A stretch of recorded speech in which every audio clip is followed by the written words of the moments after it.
voici dans le secteur de Boca Ouest, qui, depuis 10 ans, est au cœur d'une dynamique municipale sans précédent. À côté de l'aéroport, la chapelle Saint-Gatien, emblème de l'identité locale, a été entièrement restaurée. De nombreux équipements sportifs et de loisirs font aussi l'objet de toute l'attention de la ville de Cannes. Une université avec son campus, une cité des entreprises, un grand cinéma, une salle des fêtes pour rassembler toutes les familles sont les réalisations structurantes phares de cette dernière décennie.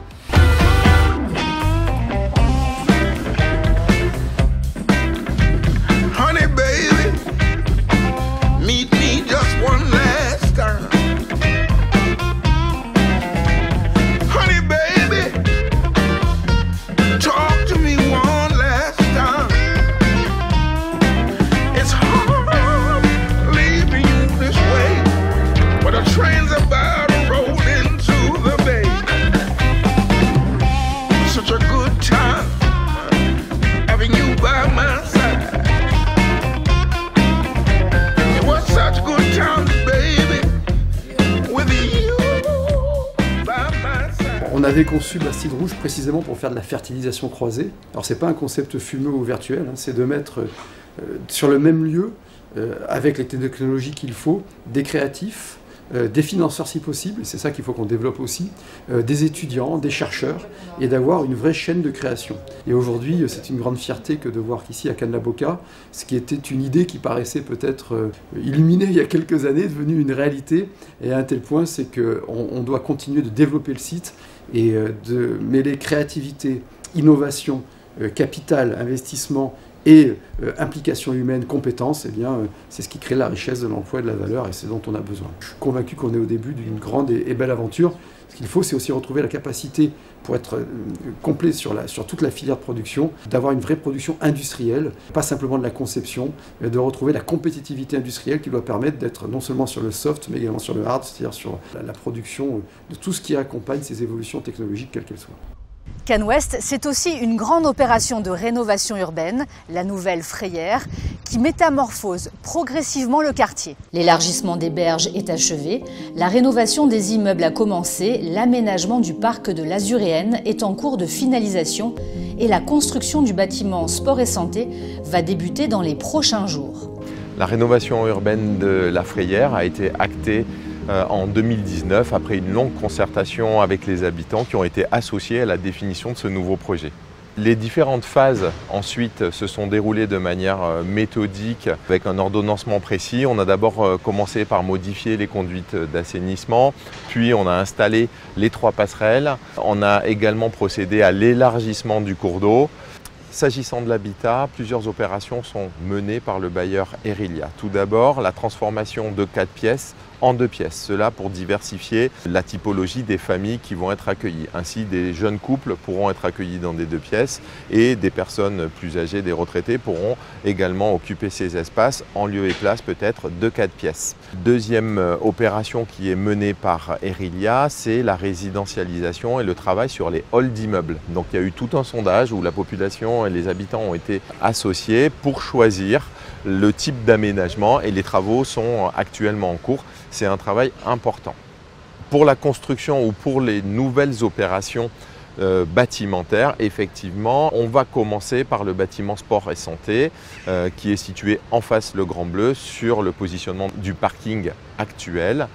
Ce bâtiment va accueillir un city-stade, une salle de danse, une salle de boxe, également un parking en superstructure et un pôle santé sociale. C'est quelque chose de très important, une attente forte des habitants. Donc il y aura un médecin, une infirmière, un kiné ou plusieurs kinés qui seront sur le même site et la pharmacie qui sera relocalisée puisqu'elle est présente déjà sur site.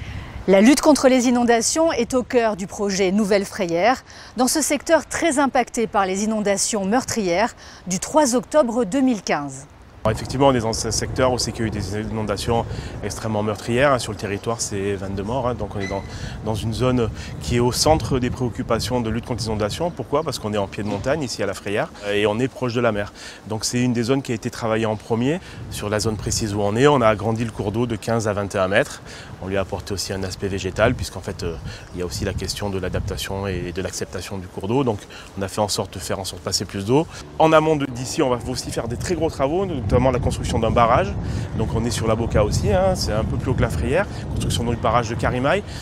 Des travaux qui vont commencer l'année prochaine, on est en phase d'études, on est en train de faire des sondages, analyser le sol, etc. pour voir comment on dimensionne le barrage et comment on l'ancre dans la roche. Il fera à peu près 70 000 m3, ces 70 000 m3, ils seront tenus dans le barrage et ils ne seront plus dans la rivière. Donc rivière plus large, de l'eau stockée en amont et on envoie l'eau vers la mer. Donc c'est la lutte contre les inondations de manière très concrète, c'est ça, on fait en sorte de tenir de l'eau, on fait en sorte de la faire passer vite et sans danger et on l'envoie en mer. Pour passer ce cours d'eau, on a fait en sorte de créer des passerelles. Les passerelles sur lesquelles on est aujourd'hui, on a 3. Ce sont 3 passerelles qui sont esthétiques et qui permettent de lier les espaces. Avec un écosystème qui est présent finalement. Tout à fait, il y a un écosystème qui est présent et on le voit quand on se balade. Il y a des canards qui sont là, il y a de l'eau qui coule, c'est vert et des poissons qui sont en train de prendre place dans le milieu. Le but, il est de préserver et de sécuriser le cours d'eau au cœur de la Frayère. C'est que ce soit plus une épée de Damoclès qui tourne là quand il y a des mauvais temps, mais que ce soit véritablement un espace apaisé, préservé, sécurisé et qui soit intégré au paysage.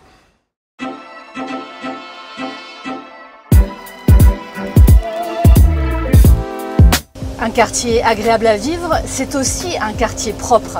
Les services techniques municipaux s'attellent quotidiennement à offrir à tous des espaces publics bien entretenus. 33 km de voiries sont nettoyés 6 jours sur 7.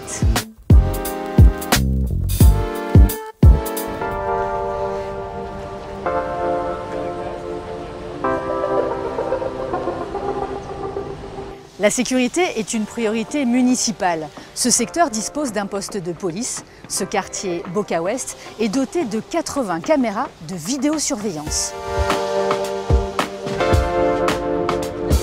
Quand je ne peux pas me garer au milieu et qu'on klaxonne et qu'on me bouge les voitures et qu'ils parlent fort devant la vitrine, nous on veut tous travailler, on est tous commerçants. Donc on veut que ce soit dans la sérénité. Non, ce qui peut gêner, ce sont les attroupements. Par moment, voilà. Ils sont 10. Et ça gêne parce qu'ils bloquent le trottoir et les clients. Donc le matin, c'est très calme, l'après-midi, ça l'est moins. C'est important pour nous, pour notre sécurité, mais pour les clients aussi, c'est important de voir que ça tourne et qu'on s'occupe finalement de la sécurité au niveau du quartier. Ça c'est bien, ça permet de voir ce qui n'est pas dans le quartier, d'améliorer les choses et je suis sûre que comme ça va s'arranger. On a le quartier ici, voilà. Donc c'est un petit village en fait, donc on connaît tout le monde et c'est vrai que c'est vraiment très sympathique de travailler là. Ouais, j'apprécie beaucoup. Voilà. Et merci de passer à la police municipale tous les jours. Notre mission c'est d'être très proche de la population, très présent. C'est le rôle des îlotiers, on a des îlotiers partout sur toute la commune, mais y compris ici sur les quartiers nord. Des îlotiers donc en permanence disposés sur ce secteur, avec également des passages de patrouille, avec le poste de police mobile également qui vient se positionner régulièrement ici, puis surtout des opérations communes demandées par la mairie pour être très proactif et être également coercitif par rapport aux individus qui dealent, qui vendent de la drogue, parce que c'est un fait connu ici. Donc des opérations avec la CRS 81, qui est une unité spécialisée, très régulières opérations. Beaucoup de saisies, mais il faut remettre chaque fois le couvert pour revenir et de nouveau être présent et de nouveau être très proactif. Alors la mairie a demandé aux bailleurs sociaux de se réunir dans un groupement pour justement apporter un plus à l'action de la police, qu'elle soit municipale ou nationale, et en mettant en place des vigiles qui vont travailler en coordination, donc en transversalité avec les forces de police, pour être présents en point fixe en permanence sur des sites bien définis, et dans des créneaux horaires bien définis aussi. C'est les créneaux horaires où on remarque le plus de perturbateurs et donc la présence de personnes pour faire respecter la réglementation, la loi, est vivement attendue par la population. Ces secteurs sont traités de la même manière que tous les quartiers de Cannes, avec une présence de police municipale qui est là pour assurer, mais qui est là aussi pour assurer les entrées et les sorties d'école, pour discuter avec la population, pour lutter contre les incivilités, pour tout un tas de missions qui se dévoluent aux îlotiers de la police municipale et qui sont très importantes, mais c'est valable pour tous les quartiers de Cannes. De nombreux partenaires associatifs proposent toute l'année des activités culturelles, de loisirs et un accompagnement des jeunes et des familles. Cannes Senior le Club, Parcours de Femmes, le Centre social de la Frayère, les Chantiers des Jeunes de Provence et la MJC Guillaume, qui fêtera d'ailleurs l'année prochaine ses 50 ans, sont autant de structures particulièrement actives pour le bien-être des habitants.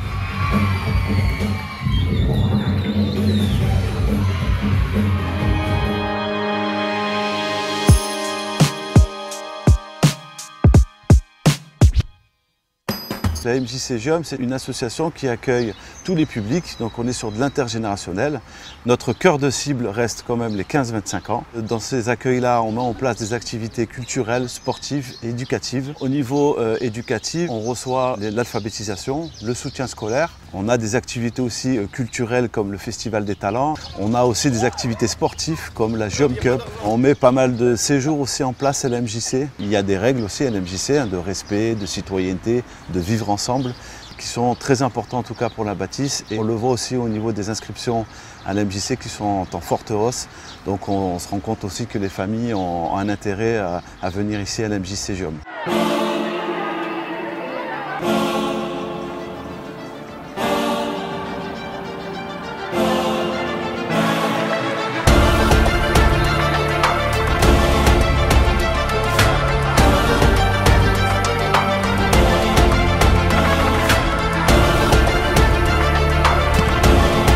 C'est le quartier de Cannes qui accueille le plus d'équipements sportifs de la ville. Il s'agit d'une véritable plaine des sports.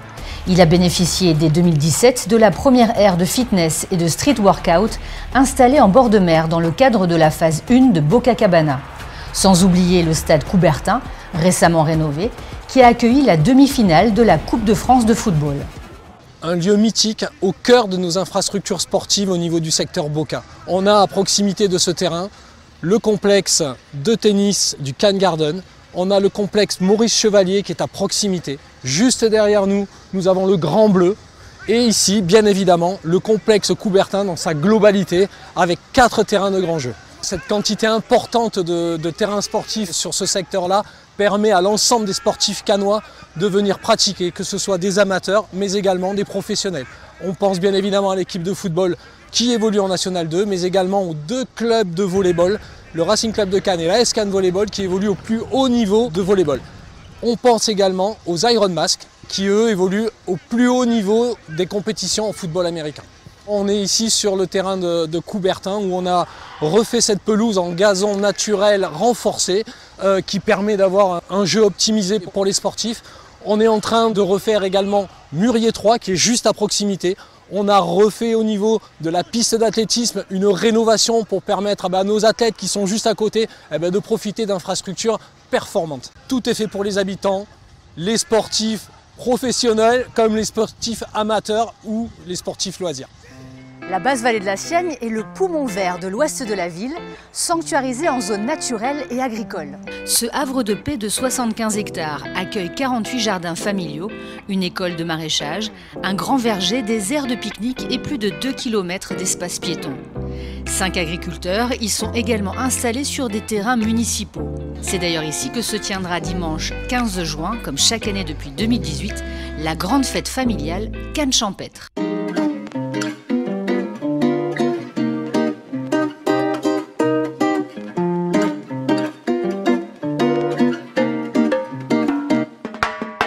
Ici, on est au cœur de la vallée de la Siagne, sur un terrain mis à disposition par la ville pour l'association Parcours de Femmes depuis plus de 10 ans aujourd'hui. Et puis depuis 2019, donc date à laquelle on nous a confié la gestion du centre social, on a réservé un morceau de ce terrain pour les activités du centre social et les habitants du quartier de la Frayère. Donc le centre social qui est ouvert depuis 2019 est vraiment devenu un lieu clairement identifié, lieu ressource pour les habitants de la Frayère et réservé aux habitants du quartier. Le centre social a 3 axes principaux d'action. Le premier, ça va être l'accompagnement et l'aide au numérique pour lutter contre la fracture. Le second, ça va être la co-construction de projets qui peut émaner des jeunes, des familles ou tout habitant qui fréquente le centre social.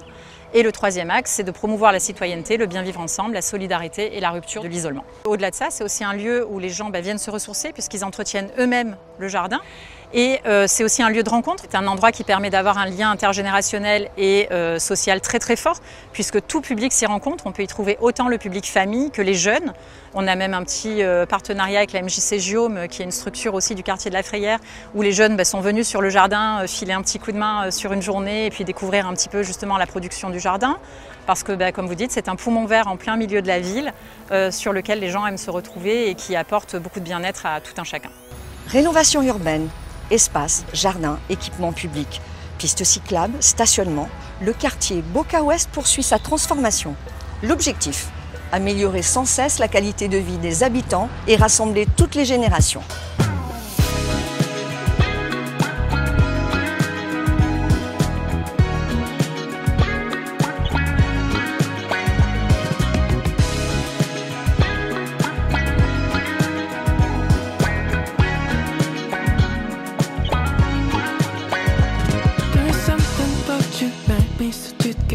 Something in you, and you, and you.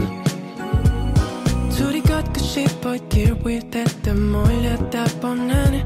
couldn't wait